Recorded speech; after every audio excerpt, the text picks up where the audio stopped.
কি হয়েছে ঘটনাটা? গতকালকে চুরি ছিল বিশাল।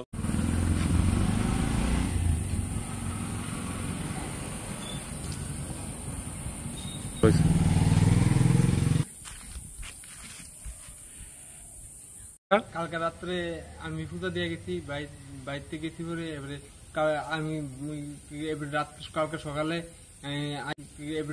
কালকে সকালে আয়া ঠাকুর দেখামু, আয়া দেখি তালাটা ভেঙে দিয়েছে আর ওই প্রণামী বাক্সটা ভেঙে দিয়েছে আর সিংহাসনের এই যে দরজাটা এটা খোলা রয়েছে আর চুরি হয়েছে। আর পুষ্পতালটা এখানে রেখেছে আর নকুল ডিব্বা রেখেছে আর একটা এই কাপড়টা এখানে আসলো কোন জায়গা?